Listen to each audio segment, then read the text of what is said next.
యోహాను సువార్త 1వ అధ్యాయము 10-11 వచనాలు చూద్దాం. యోహాను సువార్త 1వ అధ్యాయము 10-11 వచనాలు చదువు.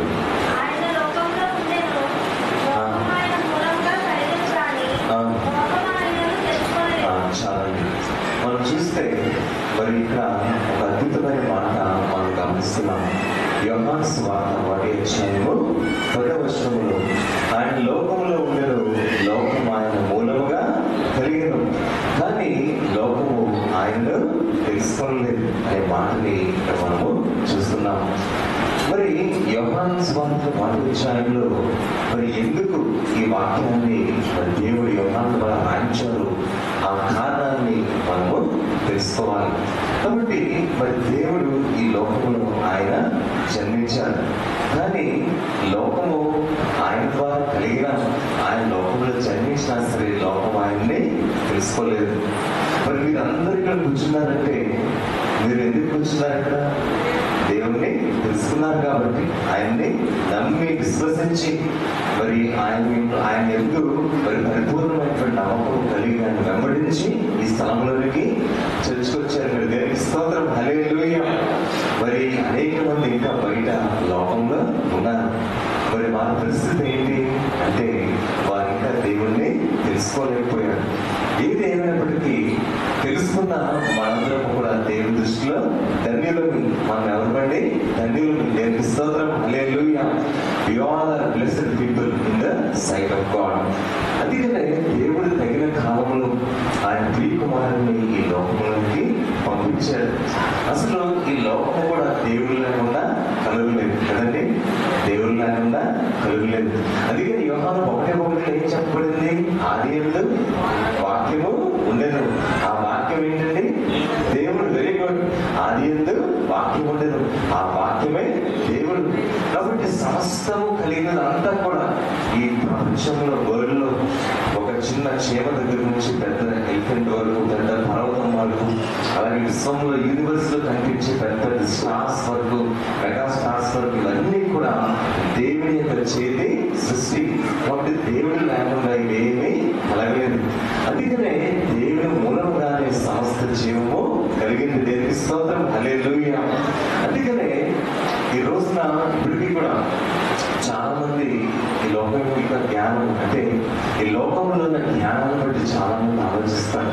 ఎలా ఆలోచిస్తారంటే ఈ లోకము దాని అంతటా అదే వచ్చేసింది, దాని అదే తొలగిపోయింది అని చాలా మంది భ్రమలో జీవిస్తున్నారు. మరి ఈ లోకము ఇంత పెద్ద బ్రహ్మాండమైన ఈ లోకము, విశ్వము, దాని అంతటా అదే ఎలా కలుగుతుంది? ఉదాహరణకు మనం చూస్తే ఈ బుడగ ఉంది.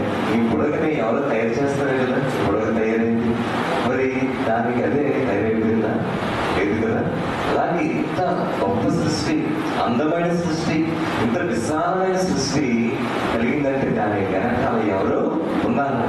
మరి చాలా మంది ఏమంటారంటే మరి ఈ భూలోకంలో, ఈ యొక్క విశ్వంలో మరి శక్తులు ఉన్నాయి అంటారు. శక్తి కాదు, దేవుని యొక్క శక్తి ఉంది. దేవుని స్తోత్రం, హల్లెలూయా. ఆ దేవుని శక్తి ఉంటేనే ఇవన్నీ కూడా కలిగాయి. ఆ దేవుని శక్తి మూలంగానే ఈ భూమి కూడా ఏర్పాటైందండి. అందుకని సమస్తములు ఈ భూలోకంలో అన్నీ కూడా దేవుని శక్తి ద్వారా ఏర్పాటయ్యాయి. అయితే లోకంలో ఇప్పటికీ కూడా చాలా మంది జుట్టుని గట్టిగా పీక్కుంటూ ఉంటారు. ఏం చేస్తారు? జుట్టుని పీక్కుంటూ ఉంటారు. ఎప్పుడు పుట్టింది లోకము, ఎవరు చేశారు లోకాన్ని, ఇప్పటికీ వాళ్ళకి అర్థం అవ్వట్లేదు. అంటే విశ్వాసం లేకపోతే అంత అయోమయంగానే ఉంటుంది. లోకం ఎలా ఉంటుందండి? అయోమయంగానే ఉంటుంది. అయితే దేవుని మీద విశ్వాసం మనకుంటే మనకి అంత అర్థమవుతుంది, మనకి క్లారిటీ ఉంటుంది మన మైండ్ లో, మన హార్ట్ లో. అందుకనే మరి నీతిమంతులు విశ్వాసం మూలముగా జీవించడం అని అపోస్తలుడు పౌలు గారు రోమపత్రికలో చెప్పారు. దేవునికి స్తోత్రం, హల్లెలూయా. ఏ మూలంగా జీవిస్తారంటే విశ్వాసే. మరి క్రీస్తు యొక్క మరి నీతిమంతులు విశ్వాస మూలముగా జీవిస్తారంటారు. ఆ విశ్వాసం ఉంటేనే మనం క్రైస్తవులుగా ఉంటాం. అందుకనే దేవునిలో నీతి కలిగి ఉండడం అంటే విశ్వాసం కలిగి ఉండడం. ఆ విశ్వాసం ఏంటంటే దేవుడు సజీవుడు, ఆ సజీవమైన దేవుడు నన్ను కలుగు చేశారు అనే విశ్వాసము కలిగి ఉండడమే. దేవునికి స్తోత్రం కలుగుగాక, హల్లెలూయా. ఎందుకంటే మనందరము హల్లెలూయా చెప్తున్నామంటే మనందరం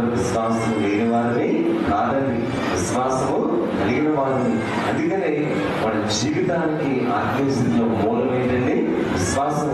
faith of God is the source of our life. అందుకనే ఈ లోకంలో అనేక మందికి అనేక మూలాలు ఉంటాయి. ఒకరికి లోకంలో బాధను బట్టే మరి నేను నేను అనే మూలం ఉంటారు. కొంతమందికి నేనే అనుకుంటారు. ఇంకొన్ని మందికి వారి యొక్క జ్ఞానం వారికి మూలంగా ఉంటారు. ప్రపంచంలో మనం చూస్తే ఈ రెండు విషయాలకి ఎక్కువ స్థానం ఈ రోజున ఇవ్వబడుతుంది. ఒకటి నేను అనే దానికి, రెండు లోక జ్ఞానానికి. అందుకనే లోకం అంతా కూడా ఒకటే తీరులో వెళ్ళిపోతుంది.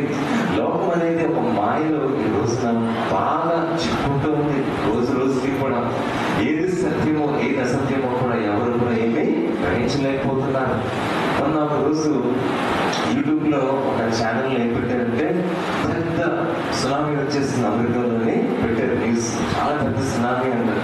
అసలు అమెరికాలో సునామీ ఏం రాలేదు, అక్కడ అసలు ఏమి జరగలేదు అక్కడ. కానీ పెద్ద సునామీ వచ్చేసిందని ఆ యూట్యూబ్ లో ఫోటో పెట్టేస్తారు.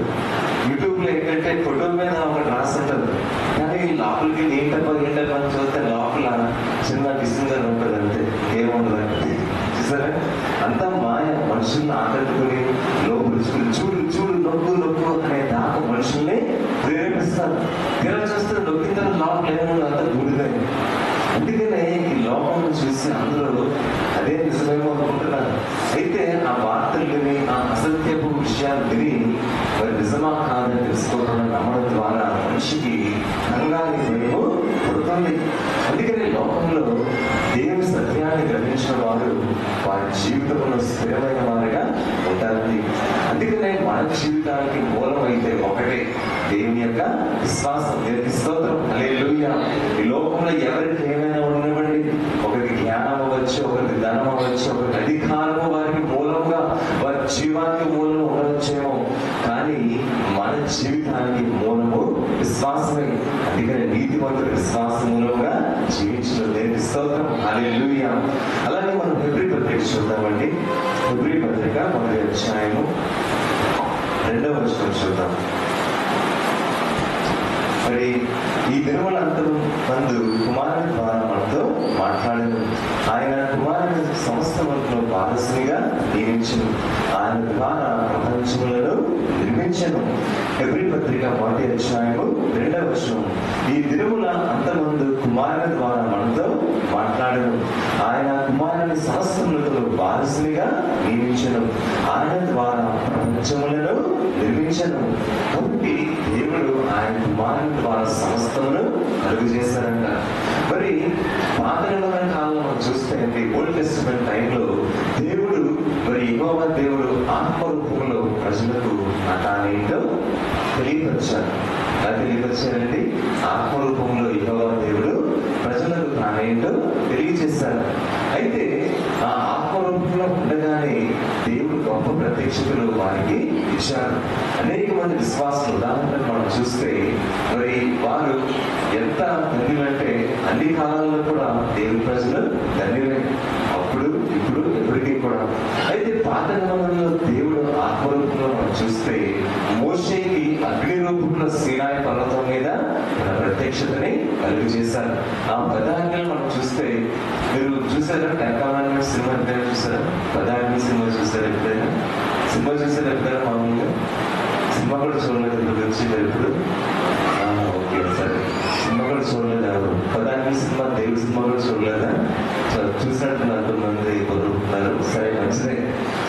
ఏదైనప్పటికీ 10 సినిమాలో, 14 సినిమాలోనే మరి ఆ యొక్క కొండ మీద మరి పెద్ద బలము ఉరుగులతో కూడినటువంటి అగ్ని వచ్చి మరి 2 పలకల మీద దేవుని యొక్క వాక్కుని రాయడము జరిగింది. దేవునికి స్తోత్రం, హల్లెలూయా. దేవుని ఆత్మే అగ్ని రూపంలో ఆ యొక్క ప్రధాన పలకల మీద రాయడం జరిగింది. మరి ప్రజలు అనుకునేవారు, దేవుడు ఏ రకంగా ఉంటారు, దేవుని శక్తి ఎలా ఉంటుంది అని అనుకున్నప్పుడు దేవుడు ఆ యొక్క ఉరుముల రూపంలో గొప్ప ప్రభావంతో ఆ అగ్ని రూపంలో వారి పదాన్ని దేవుడు రాయడం జరిగింది. స్తోత్రం, హల్లెలూయా. కాబట్టి ఆ రీతిగా మరి పాత నిబంధనలో దేవుడు తను తాను ప్రత్యక్షపరుచుకున్నారు. అయితే నూతన నిబంధనలో న్యూ టెస్టమెంట్ కాలంలో ఈ యుగంలో తన కుమారుడైన యేసుక్రీస్తు వారి ద్వారా ప్రత్యక్షతను కలుగజేస్తారు. దేవునికి స్తోత్రం. హల్లెలూయా. The New Testament time God revealed His revelation through His Son Jesus Christ to all the nations of this world with a great mighty power. కాబట్టి ఆ రీతిగా దేవుడు తన కుమారుని ద్వారా సర్వ లోకానికి తన యొక్క ప్రత్యక్షతని కలుగజేశారండి. అందుకనే యేసుక్రీస్తు వారి జీవితము సర్వ మానవానికి కూడా అది ఎంతో అద్భుతమైన జీవితము. మనము ఫోటోల్లోని అలాగే కొన్ని పిక్చర్స్ లోని ప్రెసెంట్ అయితే డాక్యుమెంటరీస్ లోని దేవుణ్ణి మనము చూస్తాం. యేసుక్రీస్తు వారు ఎలాగా ఉంటారు, యేసుక్రీస్తు వారు ఎలా ఉంటారని చూడడానికి ఎంత పొడుగు చూస్తుంటారే గడ్డ ఉంటుంది కదా. అనుకుంటారు అప్పుడు నిజంగా కళ్ళతో చూసిన వారు ఎంత ధన్యులు కదండి. మనము ధన్యులమే. అయితే మరి ఆ టైంలో కళ్ళాన్ని చూసిన వారు ఇంకెంత మరి దీవెనలు పొందుకున్న వారు అనిపిస్తారు. ఏదైనప్పటికీ ఈ యొక్క యుగంలో దేవుడు తన కుమారుని ద్వారా తన ప్రత్యక్షత మనకి కలుగు చేశారు. అందుకనే దేవుడు ఏమంటారంటే, నేను నా ఉన్నతమైనటువంటి ఆలోచనలో మరి మీ అందరికీ నా ప్రత్యక్షతని ఇచ్చారని చెప్తున్నారు. అయితే ప్రత్యక్షత కుమారుని ద్వారా దేవుడు తన కృప ద్వారానే అందరికీ ఆయన ప్రత్యక్షతని ఇచ్చారండి. అలాగే ఇచ్చారంటే దేవుడు తన ప్రత్యక్షతని తన కుమారుని యొక్క కృప ద్వారా అందరికీ ఆ ప్రత్యక్షతని కలుగు చేశారు. అందుకే దేవుని సంగమా, ఎవరైతే మన జీవితాల్లో దేవుణ్ణి అనుభవిస్తారో వారు సంపూర్ణంగా దేవుణ్ణి తెలుసుకోగలరు. అందుకనే చూడండి, ఎఫెసీ పత్రిక 4వ అధ్యాయం 4వ వచనం చూస్తే చక్కటి మాట అక్కడ రాయబడ్డారు. ఎఫెసీ పత్రిక 4వ అధ్యాయం 4వ వచనం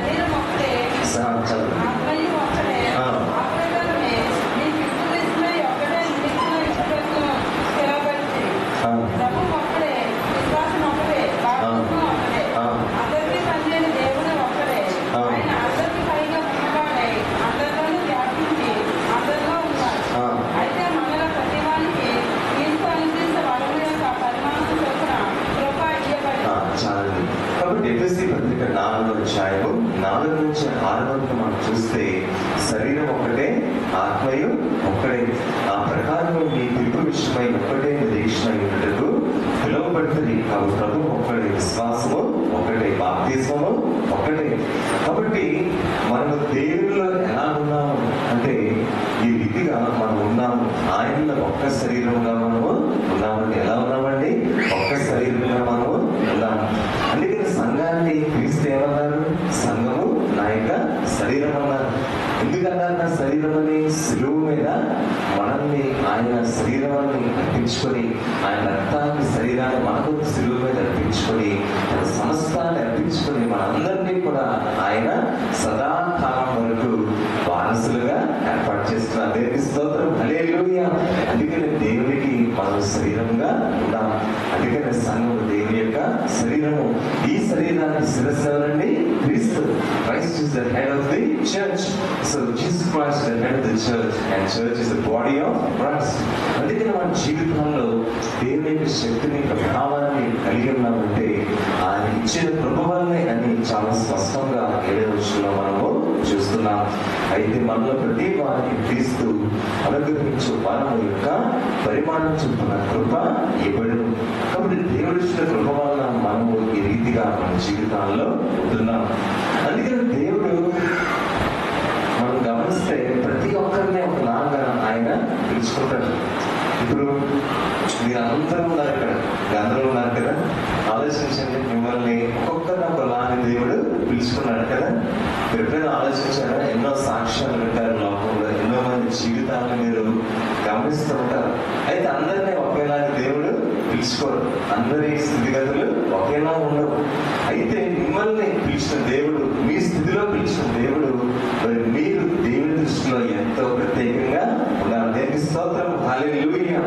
అందుకనే మనం మన జీవితంలో గమనిస్తే మరి భారతదేశంలో ఉన్న మనము, ఈ ఆంధ్ర రాష్ట్రంలో రాజమండ్రిలో ఉన్న మనము మరి పిలువబడ్డామంటే మనందరికీ అయితే ఒక విషయం కామన్ గా ఉంది. ఆ విషయము అందరికీ ఒకటి కామన్ గా ఉంది. అదేంటంటే మన యొక్క బ్యాక్గ్రౌండ్ వేరే వచ్చి, మన కుటుంబాల స్థితిగతులు వేరే వచ్చేమో, కానీ మనందరికీ ఒకటి కామన్ గా ఉంది. అదేంటంటే మనందరము మరి దేశంలో దేవుడు అంటే తెలియని దేశం ఏది? అటు ఉన్నటువంటి ఈ దేశంలో మనం దేవుణ్ణి నమ్ముకున్నాం. దేవునికి స్తోత్రం, హల్లెలూయా. అది మన యొక్క ప్రత్యేకత. ఆలోచించారా నాకు ఎప్పుడైనా? అందుకనే మనందరము కూడా దేవుని యొక్క ఉన్నతమైనటువంటి కృపలో మరి గొప్ప వారసులుగా మనము ఉంటున్నామండి. అందుకనే మన యొక్క స్థితి చాలా ప్రత్యేకమైనది. మనది మామూలు స్థితి ఎంత మాత్రము కాదండి. మనందరం చాలా ప్రత్యేకించబడిన వారిని. అందుకనే మీరు రోజు మనసులో అనుకోవాలి, నేను చాలా ప్రత్యేకించబడిన వ్యక్తిని, దేవుని దృష్టిలో నేను దేవుని బిడ్డని అని మనము అనుకోవాలి. దేవునికి స్తోత్రం, హల్లెలూయా. అందుకనే మన యొక్క దేవుడు అనుదినము కూడా మన జీవితాన్ని ఆయన గమనించే గొప్ప దేవుడిగా ఉంటున్నారు. అయితే ఎవరైతే ఆ రీతిగా దేవునికి వారి హృదయంలో మనస్ఫూర్తిగా ఆరాధిస్తున్నారో వారందరికీ దేవుడు సమీపాన ఉంటున్నారు. అలాగే కీర్తన గ్రంథం చూద్దామండి.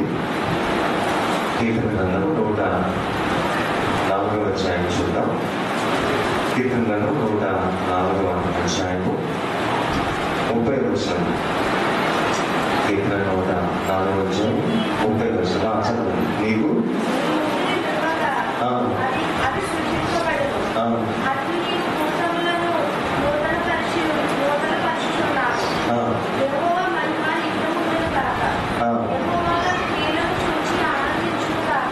చాలండి. మరి కీర్తన గ్రంథము 104వ అధ్యాయము 30వ వచనంలో చూస్తే, నీవు నీ ఊపిరి విడువక అవి సృజింపబడను, అట్లు నీవు భూతలమును నూతన పరుచున్నావు. యెహోవా మహిమ నిత్యము ఉండునుగాక. యెహోవా తన క్రియలను చూచి ఆనందించును గాక. 32లో ఆయన భూమిని చూడగా అది వడగలు, ఆయన పర్వతములను ముట్టగా అవి పొగ రాజును. కాబట్టి దేవుడు ఊపిరి పొందగా ఈ భూలోకంలో ప్రతి జీవికి జీవము వచ్చిందండి కదా. ఈ లోకంలో ఎన్నో జీవులు ఉన్నాయి. మనకు స్పీకర్లో సముద్రం చూస్తాను మనం ఎంత అద్భుతం అంటే, ఒక చిన్న జీవి ఉంది, అది తెల్లగా ఉందన్నమాట. నీటిలోనే తెల్లగా ఉంది. ఒక చిన్న తెల్లటి పువ్వులాగా ఉంది. ఎలా ఉందండి? తెల్లటి పువ్వులా ఉంది. అయితే తెల్లటి చామంతి పువ్వులా ఉందనుకోండి. అయితే చూడడానికి అసలు చేపలాగా నీటిలోకి మనం, కానీ దాంట్లోకి నీటిలో సముద్రంలోకి వెళ్ళిన ఆ యొక్క వ్యక్తి దగ్గరికి వెళ్ళి పట్టుకున్నాడు దాన్ని. అది అసలు ఎంత సాఫ్ట్ గా ఉందంటే అసలు పువ్వులా ఉందండి. అయితే దానికి ఎక్కడో లోపల ఎక్కడో చిన్న కన్ను ఉంది, బయటికి కూడా కనపడట్లేదు. అదే దేవుని సృష్టి ఎంత గొప్పదండి. దేవుని స్తోత్రం, హల్లెలూయా. మామూలుగా ముందు ఒక ఎవడో వచ్చాడంటే, వచ్చి పువ్వు అనుకుని పువ్వులు తీసేసుకుని బ్యాగ్ చేసి వెళ్ళిపోయాడంట. ఇంటికి వెళ్ళి ఆ పువ్వును తెరదామని ఆ ఆవిడకి బయట తీద్దామని చూపించిన తెరచోతే పువ్వు కాదు, అది మాడిపోయిన చేప అంటారు. చూసారా?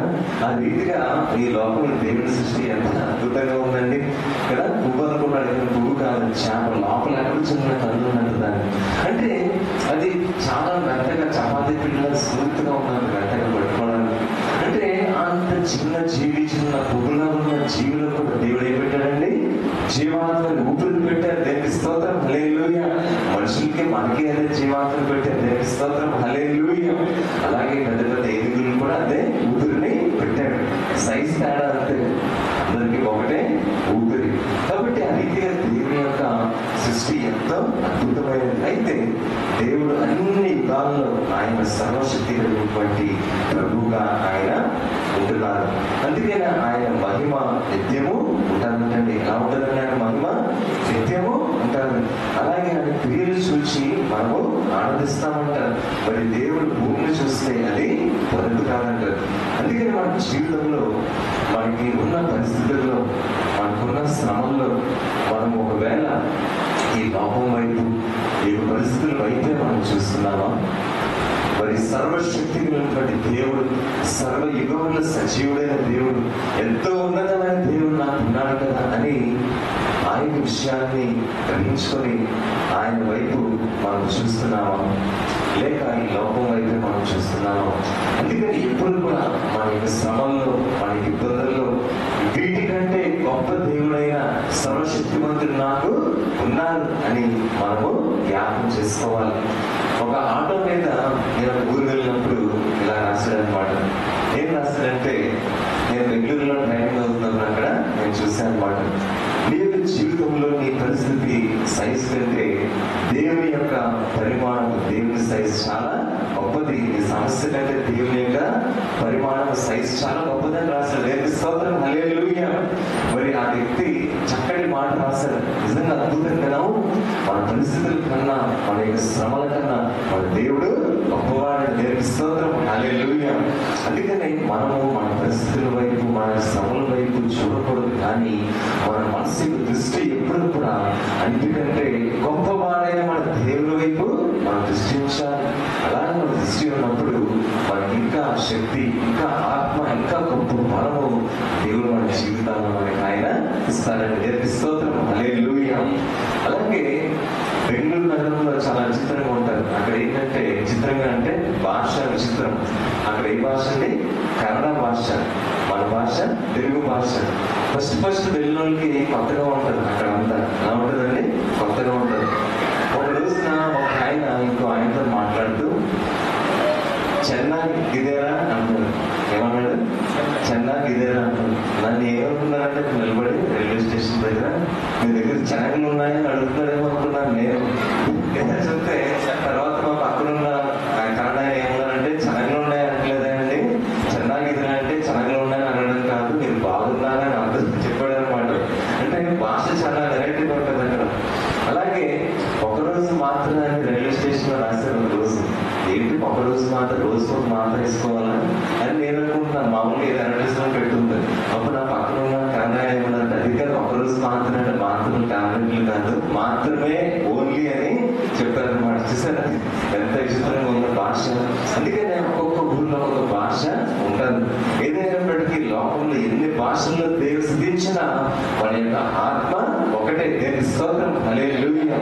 అందుకనే మన జీవితాల్లో మనందరి గురించి దేవునికి తెలుసు. మనం ఇందాక వాక్యం చదువుకున్నాం, మనం కూర్చుంటా లేచినా దేవునికి తెలుసు. మనల్ని పరిశోధించిన దేవుడు ఆయన ఉంటున్నారండి. అందుకనే అటువంటి గొప్ప దేవునికి మన స్థితిగతులు ఏంటో తెలియదా? దేవునికి మన యొక్క విషయాలు అర్థమవ్వండి. అందుకనే ఒకవేళ నిరాశలో కనుక అంటే కనుక ఈ సమయంలో దేవునికి విశ్వాసం చుట్టిపోవద్దు. దేవుడు మనల్ని చూచే దేవుడుగా ఉన్నారు. ఎలా ఉన్నారండి? చూచే దేవుడుగా ఉన్నారు. అందరితో సరిపెట్టుకోలేదు, చూచే దేవుడుగానే ఉండలేదు. చూసి మన కష్టాన్ని, మన కన్నీరుని, మన దుఃఖాన్ని తుడిచే గొప్ప దేవుడుగా ఆయన ఉన్నారని దేవుని స్తోత్రం, హల్లెలూయా. మీ హృదయంలో, మీ జీవితంలో నాశ ప్రతి కన్నీరుని, మీరు ప్రతి వ్యాధుల్ని మరి లెక్క వేసిన దేవుడుగా ఆయన ఉన్నారు, గ్రహించిన దేవుడుగా ఆయన ఉన్నారండి. కాబట్టి సమయంలో ఏ పరిస్థితి కూడా మీరు వెళ్తున్నా బాధపడవద్దు. మనల్ని ప్రేమించే దేవుడుగా ఆయన మనకి ఉన్నారండి. దేవునికి స్తోత్రం, హల్లెలూయా, హల్లెలూయా. ఆనాడు యేసుక్రీస్తు వారు ఒక రోజున ఒక ఇంటికి వెళ్ళినప్పుడు సువార్త ప్రకటించడానికి అక్కడ పైన పెద్ద పైకప్పు, పెద్ద రంధ్రం ఉంది. అప్పుడు ఏం చేస్తారు? ఒక వ్యక్తికి మరి చాలా తీవ్రమైన ఆరోగ్యం వచ్చినప్పుడు మంచం మీద వేసి తాళ్ళు కట్టి కిందకి పైనుంచి దింపారు.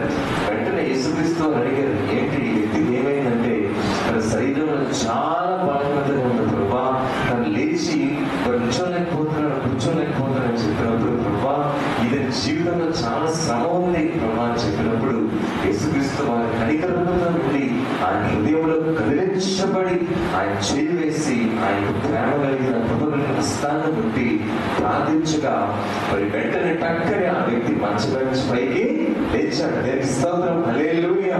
So that is the power of Jesus Christ. అందుకని క్రీస్తు వారి శక్తి అంత గొప్పదండి. సజీవుడైన దేవునికి మనము ఎవరమండి?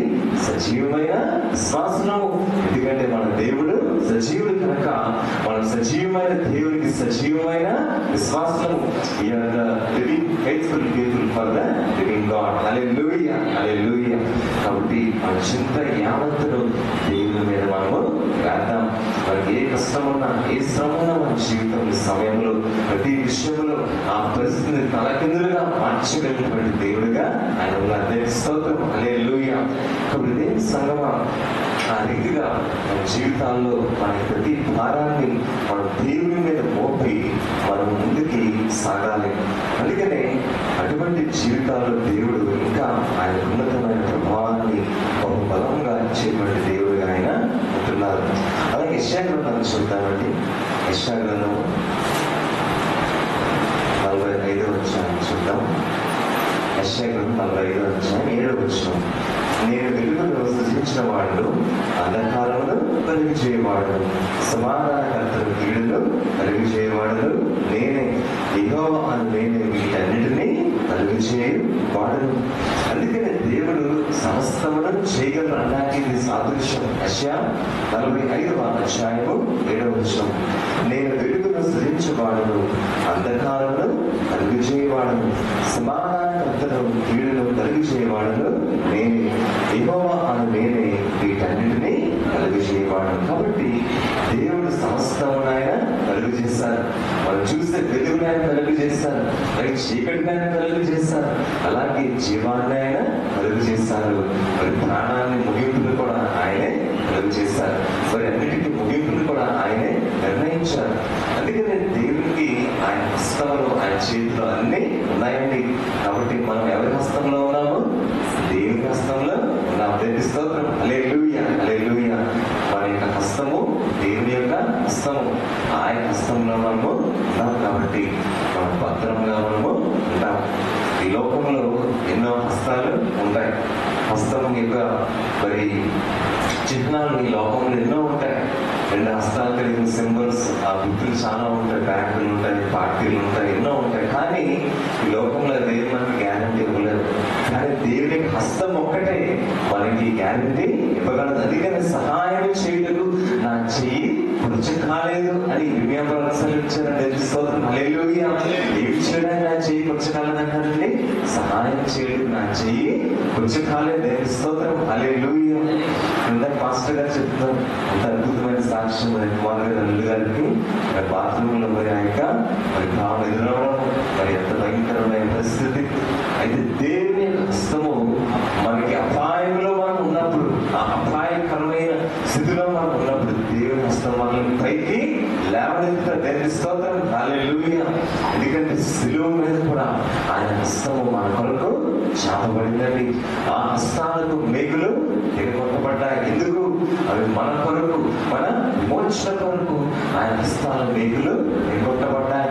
ఏ చేతులైతే ఈ లోకంలో అనేక మంది ఆకలి కలిగి ఉన్నప్పుడు ఆ చేతులు రొట్టెనిచ్చాయో, చేపలనిచ్చాయో, అవే చేతులు ప్రేమను చూపించాయో, ఆ చేతులకి మేకులు కొట్టబడ్డాయండి.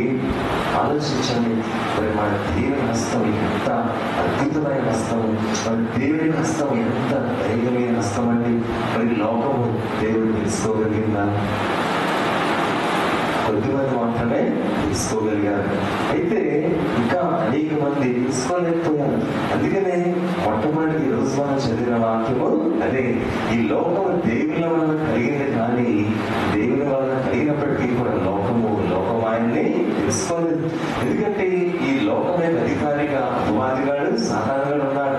వాడు ఏం చేస్తాడంటే అందరి చేతులకు, కాళ్ళకు, కళ్ళకి, హృదయానికి వాడు ఏం చేస్తాడంటే వాడి యొక్క మాయని, వాడి యొక్క అసత్యపు విషయాల్ని, వాడి యొక్క తంత్రాలని వాడు నటిస్తున్నాడు. తద్వారా మనుషుల యొక్క చేతులకి, కాళ్ళకి, హృదయాలకి, కళ్ళకి దేవుడికి శక్తి అంటే ఏంటో తెలియట్లేదు. అందుకనే దేవుని తెలుసుకున్న మనము, దేవుని ప్రభావాన్ని గ్రహించిన మనము మన జీవితాల్లో మనం ఎప్పుడు ఒకటే చెప్పాలి, మన చేతులు ఎవరండి? దేవుడు. ఒక రోజున టీవీ మోడీ గారు ఒక రోజున ట్రైన్లో వెళ్తున్నారు. ఆయన రక్షించబడి దేవుడిని తెలుసుకొని స్వార్థం ప్రకటించడానికి ఇంగ్లాండ్లో యార్క్షైర్ అనే ప్రాంతానికి ట్రావెల్ చేస్తారు. Train country. అయితే ఆ టైంలో ఎదురుకుండా ముగ్గురు కూర్చున్నారంట. టీవీ మోడీ గారు ఎదురుకుండా, ఆ ఎదురుకుండా ఎవరు కూర్చున్నారండి? ముగ్గురు కూర్చున్నారు. ముగ్గురు కూర్చొని ఏం చేస్తున్నారంటే ఇల్లా అంటున్నారు. ఇల్లా అంటే ప్యాక మొక్కలు ఉంటాయి కదా, ప్యాక మొక్కలు బాగా కలుగుతున్నారు. ముగ్గురు కలుగుతూ వైపు చూస్తున్నారు. ఈ వైపు చూసినప్పుడు మంచి అవస్థల్లో ఉన్నాడు, ఎర్రగా ఉన్నాడు, బుర్రగా ఉన్నాడు, మనతో చేస్తే బాగుంటుంది కదా. ఓ బ్రదర్, ఖాళీగా కూర్చొని అటు ఎందుకు చూస్తారు? సరదాగా ఒక ముక్క వేసి కదా మీకు చేస్తూ ఉన్నాడు. ఎదురుగా ఉన్న వ్యక్తి ఏమన్నాడు? ఎదురుగా ఉన్న వ్యక్తి, బ్రదర్ ఎందుకు ఖాళీగా అటు ఇటు చూస్తున్నారు? ఒక ముక్క వేసి కదా, ప్యాక్ ముక్క ఎంజాయ్ చేయొచ్చని చెప్పాడు. అప్పుడు దీన్ని మోడీ గారు అన్నారంట, నాకు చేతులు లేవు కదా అన్నారు. ఏమన్నారండి? నాకు చేతులు లేవు కదా అన్నారండి. ఇదేంటి పిక్చర్లో ఉన్నాడండి, చేతులు లేవు కదా అన్నాడండి. నిండారా 2 చేతులు చక్కగా ఉన్నాయి కదా, 2 కాళ్ళు ఉన్నాయి, 2 కళ్ళు ఉన్నాయి, అంతా బాగా ఉన్నాడు, చేతులు లేవన్నాడండి. పిచ్చి పిచ్చోడైతే అనుకున్నాను. అప్పుడు అడిగారు, అదే పిచ్చేలా ఉన్నది, చేతులు ఏమన్నారు ఏంటి అన్నప్పుడు ఆయన అన్నారంట, కరెక్టే, నాకు చేతులు ఉన్నాయి కానీ చేతులు నావి కావు, నా యేసు ప్రభు అని చెప్పారంటే స్తోత్రం హల్లెలూయా. ఎందుకో తెలుసా, ఈ చేతుల కొరకు ఆయన చేతులు దారుణంగా హింసించబడ్డాయి, మేకులు దిగొట్టబడ్డాయి. కాబట్టి నేను రక్షణ పొందాను. అప్పటి నుంచి నా శరీరము, నా దేహము, నా చేతులు అన్ని దేవుడు అని చెప్పాడు. దానికి స్తోత్రం హల్లెలూయా. కాబట్టి అది గొప్ప విశ్వాసం అంటే. కాబట్టి ఆ టైంలో తన యొక్క మాటలకి, తన క్రియలకి మూలం ఏంటండి? దేవుని యొక్క విశ్వాసం. అది కూడా రక్షించబడిన విశ్వాసం అని సూటిగా చెప్పగలిగాడు. అందుకని మన జీవితంలో ప్రతిరోజు కూడా మనం ఆలోచించాలి. లోకము, అపవాది మనల్ని ఎన్నో రకాలుగా, ఎన్నో విధాలుగా మన మనసుని, మన హృదయాన్ని కలుషితం చేస్తూ మన చేతుల ద్వారా, మన కాళ్ళ ద్వారా మరి దేవునికి అయిష్టమైనవి, మరి వ్యతిరేకమైనవి లోకము చేయించడానికి ఎంతగానో ప్రభావము చూపిస్తుంది. అయితే మనం ఎప్పుడు కూడా మన శరీరము, మన జీవితము దేవుడే అని మనం వల్ల ప్రకటించాలి. దేవునికి స్తోత్రం హల్లెలూయా. అలా ఎవరైతే ప్రకటిస్తారో వారి జీవితంలో ఎన్నడూ కూడా అపవాది శక్తులు రావు, పనిచేయరు. దేవునికి మహిమ కలుగుగా హల్లెలూయా. అందుకని మన అందరూ కూడా ఈ లోకంలో గొప్ప విజయాన్ని పొందుకున్నటువంటి బిడ్డలుగా ఉంటున్నాం. అందుకని అంత్య దినాన ఎవరైతే లోకంలో దేవుని వాక్కు శక్తి ద్వారా లోకాన్ని జయిస్తారో వారందరూ కూడా సదాకాలం దేవుని యొక్క మరి శాశ్వతమైన ఆ యొక్క పట్టణం, ఆ పరలోక పట్టణంలో సంతోషంతో, సమాధానంతో, ప్రేమ కలిగి హ్యాపీగా జీవిస్తారు. అది ఒక రోజు ఉంటామండి, 6 నెలలు ఉంటామా, 1 సంవత్సరం ఉంటామా, 10 సంవత్సరాలు ఉంటామా పరలోకంలో? టైంతో సంబంధం లేదు. ఎప్పుడూ ఇంకా ఫరెవర్, ఎప్పుడు యుగ యుగాలు, ఇంకా అర్థం లేదు. దాని స్తోత్రం హల్లెలూయా. ఈ లోకంలో బాధ, కన్నీరు, మరణం ఉంటుందేమో, కానీ అక్కడ మన సదాకాలం సంతోషము, సమాధానమే. కాబట్టి ఆ శాశ్వత రాజ్యంలో మరి మనకి స్థానం రావాలంటే ఇప్పటి నుంచే మనము ఆ మార్గాన్ని మనం వెంబడించాలి. కాబట్టి ఇటువంటి మంచి ఆసక్తి దేవుడికి అందరికి ఇవ్వాలని నేను మరి ప్రార్థన చేస్తున్నాను. సాయంత్రంగా మీకోసం మేము ప్రార్థన చేస్తున్నాం. అలాగే మరి మీకు గ్రూప్లో కూడా కొన్ని పాటలు పెడుతూ ఉన్నాం. శాంపుల్ ఇంగ్లీష్ పాటలు అవ్వచ్చు, తెలుగు పాటలు అవ్వచ్చు. మరి మీరు కూడా ఇంకా ఎక్కువగా పెడతానికి సాధించి మరి మంచి సాంగ్స్ తెలుగు అవ్వచ్చు, ఇంగ్లీష్ అవ్వచ్చు, మీ బిడ్డలకి నేర్పించండి. మీరు సాయంత్రము కుటుంబ ప్రార్థన పెట్టుకున్నప్పుడు ఆ పాటలని చక్కగా విని మీరు నేర్పించండి బిడ్డలు. అంటే మన సహవాసం ఇక్కడితో ఆగిపోకూడదు కదా. సండే స్కూల్కి వస్తాం, ప్రార్థనకి వస్తాం, తెచ్చుకొస్తాం, ఇక్కడితో ఆగిపోకూడదు. వారం అంతా కూడా మన సహవాసంలో బలపడాలి. కాబట్టి మన చర్చ్ గ్రూపులు ఇంకా మంచి సాంగ్స్, ఇంగ్లీష్ సాంగ్స్ ఇంకా పెడతాను, తెలుగు కూడా కొత్త పెడతాను. మరి మీ బిడ్డలు చక్కగా నేర్పించండి. మన బిడ్డలు తెలుగులో, ఇంగ్లీష్లో కూడా డెవలప్మెంట్ అవ్వాలి. స్తోత్రం హల్లెలూయా. ఆ రీతిగా చక్కగా అవి ఫాలో అవుతూ ఉండండి. అలాగే బిడ్డల్ని ఇంకా చక్కగా సండే స్కూల్కి పంపించండి. ఇంకా అనేక మంది తల్లిదండ్రులు మరి ఇంకా మీ పిల్లల్ని పంపించండి, సండే స్కూల్కి వెళ్ళమని చెప్పండి. ఇంకా మరి దేవుల్లో ఈ వయసులోనే బలంగా ఎదిగితే పెద్ద అయిన తర్వాత దాని నుంచి ఎప్పటికీ కూడా తొలగిపోతే స్తోత్రం హల్లెలూయా. అలాగే బుధవారం, శుక్రవారం ప్రాంతంలో కూడా సంఘంలో ఇంకా మనం బలంగా ప్రార్థన చేస్తున్నాం. మీరు ఒక పాయింట్ బాగా గమనించాలి. ఈ లోకము రోజు రోజుకి బాగా బలపడుతుంది. అపవాదిక ఆలోచనలతో, వాడి అధికారంతో, యుద్ధంతో ఇంకా బాగా బలపడుతుంది. అందుకని మనం ఏం చేయాలి? లోకము, అపవాది బలపడుతుంటే మనం ఇంకా ఎక్కువ బలపడాలి. దేవుని స్తోత్రం హల్లెలూయా. అయితే ఎలా సాధ్యమవుతుంది? మనం ఎక్కువగా ప్రార్థన చేయాలి, ఎక్కువగా సంఘానికి వచ్చి మనం ప్రార్థన బాగా చేయాలి. అందుకనే ఒక క్యాండిల్ వెలిగిస్తే ఎంతే మంట వస్తుంది. అయితే అదే 100 క్యాండిల్తో వెలిగిస్తే పెద్ద మంట వస్తుంది. అందుకనే సంఘంలో మనం ఎందుకు కూడుకుంటామంటే చర్చిలో బుధవారము, శుక్రవారము, ఆదివారము మనం బలమైన ప్రార్థన చేయడానికి మనం కూడుకుంటాం. అందుకనే ఏ కుటుంబం అయితే కలిసి ప్రార్థన చేస్తుందో, ఏ సంఘం అయితే ఎక్కువగా కలిసి ప్రార్థన చేస్తుందో అక్కడ దేవుని కార్యాలను మనము చూస్తాం. దేవుని స్తోత్రం హల్లెలూయా. మరి లాస్ట్ వీక్ మానేత సిస్టర్ వచ్చారు, గుజరాత్ నుంచి కదా, దూరం నుంచి వచ్చారు. మరి చక్కటి సాక్ష్యాలు కూడా చెప్పారు కదా. డాక్టర్లు 10 సంవత్సరాలు పిల్లల్ని పుట్టారని చెప్పారు. లోకం అలా చెప్పింది, కానీ దేవునికి ఆలోచన లేదు. దేవుడు అదే సమయంలో నీకు కలుగుతారని చెప్పి మరి మంచి బిడ్డనిచ్చాడు. దేవునికి స్తోత్రం హల్లెలూయా. కాబట్టి లోకానికి అసాధ్యం అవ్వచ్చు, కానీ దేవునికి అసాధ్యమైన ఏది లేదు.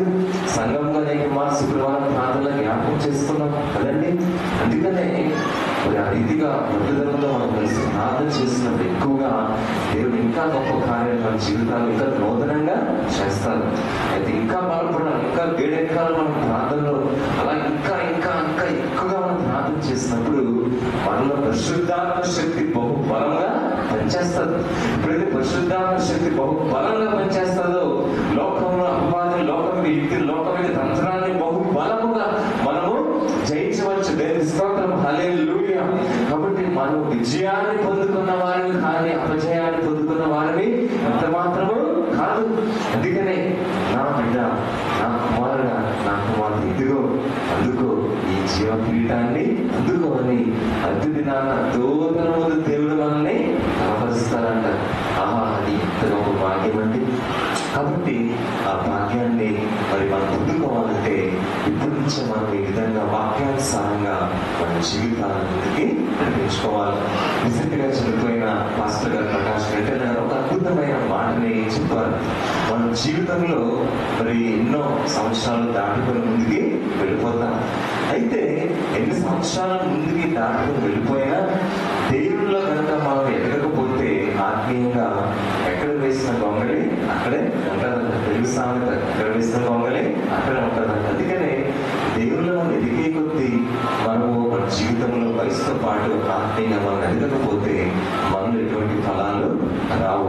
అందుకని అదే దినాన్ని దేవుడు అడుగుతాడు కదా, ఏమి నువ్వు ఫలించాలని అడుగుతాడు దేవుడు, నువ్వు ఎన్ని ఆత్మలు సంపాదించాలని అడుగుతాడు దేవుడు. కాబట్టి ఆ రోజున మనం చక్కటి పద్ధతులను జవాబిచ్చే వారిగా మనము ఉండాలి. అయితే మనము ఆ యొక్క మార్గంలో, ఆ పరిస్థితిలో మనము దేవుని నమ్ముకున్న బిడ్డలుగా, విశ్వాసంగా మనం ఉంటున్నాం. అయితే అనుదినము కూడా మనం ఇంకా బాగా అభివృద్ధి చెందాలి. అటువంటి జీవితాన్ని దేవుడు ఒక బలంగా అందరికీ ఇచ్చినగా చెప్పబడిన వాక్య హృదయాలు దేవుడు స్థిరపరచుకుంటాక సమస్త జ్ఞానం నుంచి దేవుని సమాధానం యేసుక్రీస్తు వారి వలన ఈ హృదయంలో తలంపులకు